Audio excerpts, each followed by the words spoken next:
Sehingga Prabowo kemudian membuat irisan yang baru, bahwa dia harus bisa meraih pendukung Jokowi yang notabene mengalahkan dia 2 kali periode. Otomatis kelompok ini yang memang sebenarnya tidak klop dengan pendukung Jokowi, yang memang anti radikal, anti ekstrim, anti teror, dan memang berseberangan dengan kelompok-kelompok kanan, otomatis ini harus disembunyikan dulu. Karena apa? Prabowo kalau mau menang di 2024 itu harus bisa meraih setidaknya 1/4 dari pendukung Jokowi.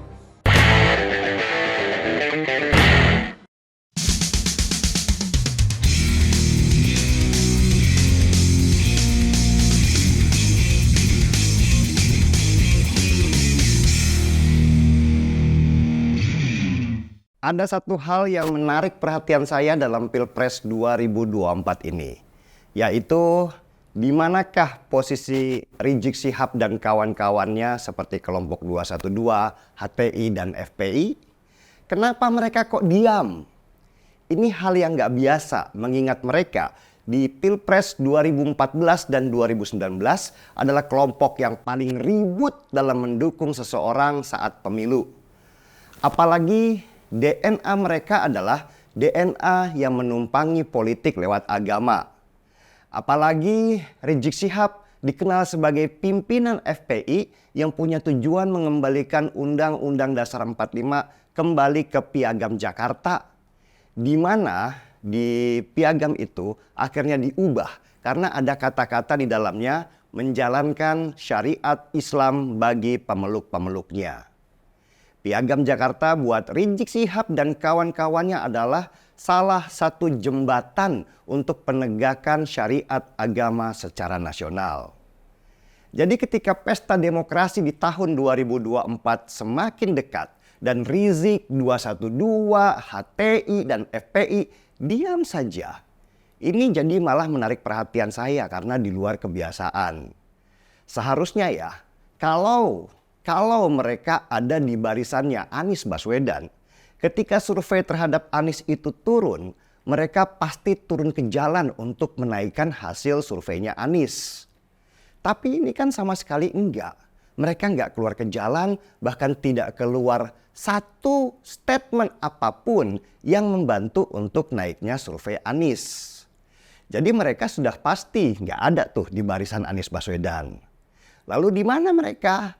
Ini pertanyaan terbesarnya.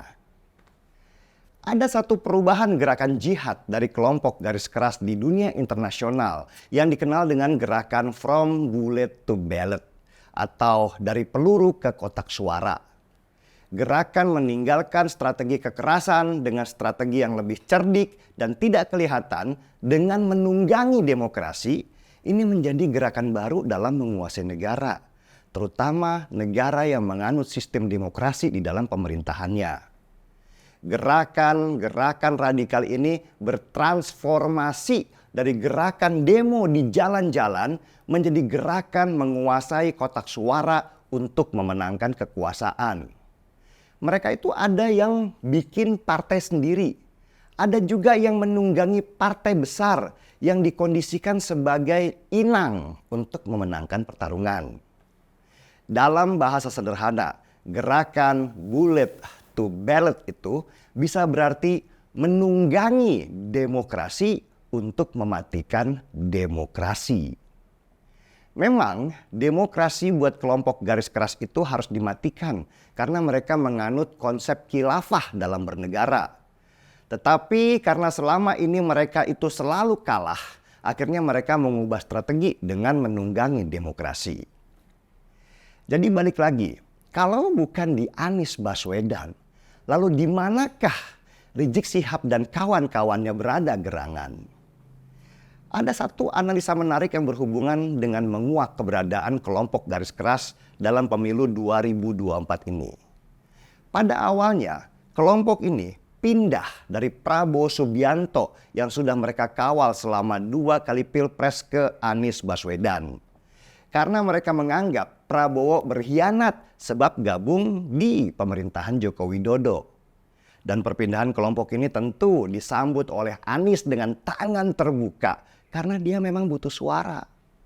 Tetapi lama-kelamaan ada kesadaran baru dari kelompok mereka bahwa Anies Baswedan itu tidak punya peluang untuk menang. Bahkan lebih ekstrim lagi, tidak punya peluang untuk nyapres di 2024 karena koalisi yang mengusung Anies sekarang adalah koalisi yang rapuh. Dan pelan-pelan kelompok garis keras ini kembali merapat ke Prabowo Subianto yang selama ini mereka kenal dan sering bekerja sama demi satu kepentingan untuk memenangkan pemilu di Indonesia. Tetapi Prabowo Subianto juga sedang mengubah strategi supaya bisa menang Pilpres. Prabowo tahu bahwa 3 kali Pilpres dengan memanfaatkan suara kelompok agama garis keras itu ternyata tidak membuatnya menang. Karena itu, tim sukses Prabowo menerapkan 2 strategi. Pertama, tetap memelihara hubungan dengan kelompok garis keras itu supaya suara terbesar mereka tidak berubah atau pindah. Kedua, menambah suara dengan merekrut pendukung Jokowi supaya pindah dengan strategi merangkul supaya terpecah. Hanya saja, Prabowo juga sudah mempelajari bahwa pendukung Jokowi dan pendukungnya di 2019 lalu itu seperti air dan minyak, susah banget disatukan. Dan akhirnya pendukung Prabowo yang lama disuruh tiarap dulu sampai Prabowo berhasil memecah barisan pendukung Jokowi dan menarik mereka ke barisan Prabowo. Barulah kedua air dan minyak itu rencananya akan kembali disatukan. Ini strategi yang mirip banget dengan strategi Prabowo dulu di 2019 yang pernah viral ketika dia mengatakan loot a burning house atau rampoklah rumah yang sedang kebakaran. Saya coba jabarkan strategi ini sedikit ya. Tim Prabowo membakar rumah pendukung Jokowi dengan membangun strategi pecah belah seperti memisahkan Jokowi dengan partainya. Membangun propaganda hubungan Jokowi dan Bu Mega pecah. Membangun propaganda kalau PDI Perjuangan partainya Jokowi itu sebagai partai arogan. Dan memecah belah pendukung Jokowi yang militan. Itu strategi membakar rumah lawan. Dan ketika rumah lawan sudah terbakar, baru rampoklah mereka dengan merekrut pendukung-pendukung itu masuk ke barisan. Itu penjabaran sederhana dari strategi loot a burning house. Ketika 25% saja pendukung Jokowi di 2019 dulu itu gabung ke Prabowo, ditambah pendukungnya Prabowo yang garis keras, yang masih tetap setia menunggu di barisan dengan logistik yang sangat besar dan kuat, maka menurut hitungan Prabowo, dia punya potensi memenangkan pertarungan di Pilpres 2024. Ini strategi besarnya dan sekarang sedang dijalankan. Dan kita melihat hasilnya sekarang. Dimanapun Pak Prabowo berada, terjadi perpecahan di mana-mana di kubu lawannya. Baik yang di kalangan elit sampai kalangan pendukung di arus bawah. Tapi yang Prabowo tidak hitung adalah air dan minyak itu tidak mungkin bisa bersatu. Mereka selalu terpisah sesuai dengan takdirnya. Pendukung Jokowi yang moderat, anti radikal, tidak akan mungkin berada dalam satu barisan dengan pendukung Prabowo dulu yang intoleran dan cenderung radikal. Kalaupun sekarang terlihat banyak pendukung Jokowi yang pindah ke Prabowo, itu tuh hanya sementara aja. Nanti kalau Rizik, 212, HTI, dan FPI akhirnya muncul juga, maka secara otomatis pendukung Jokowi yang sementara ini pindah ke Prabowo karena terbuai dengan narasi persatuan akan lari dan kembali ke barisan lamanya yang sekarang sebagian besar kumpulnya di Ganjar. Dan sebenarnya sudah terbaca sejak lama, pendukung Prabowo yang garis keras sebenarnya itu tidak pindah ke Anies. Mereka hanya tiarap dulu sementara. Dulu ingat nggak? Pernah Novel Bamukmin, salah satu tokoh 212, itu deklarasi dukung Prabowo. Anehnya, nggak berapa lama kemudian dia meralat ucapannya. Juga rencana gabungnya Mbah Amin Rais ke Prabowo kalau Anies tidak jadi mencalonkan, itu sudah menjadi sinyal kuat kemana mereka. Ditambah ada pecahan PKS, yaitu Partai Gelora, akhirnya merapat ke Prabowo. kita sudah mengerti bahwa Prabowo masih menjaga basis terbesar suaranya, yaitu para kelompok garis keras.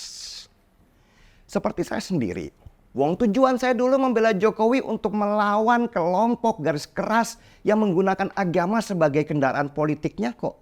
Kan nggak mungkin saya sekarang harus sebarisan dengan mereka. Saya yakin banyak yang seperti itu juga. Karena konsep persatuan itu hanya ada di pemikiran orang-orang moderat, bukan orang-orang yang intoleran.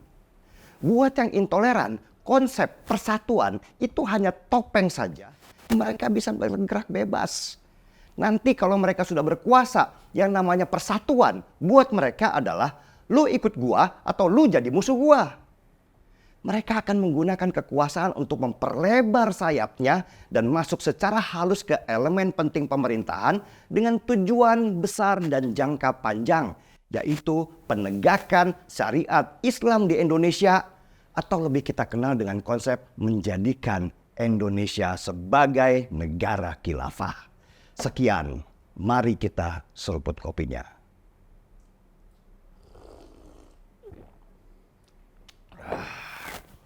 Gaspol.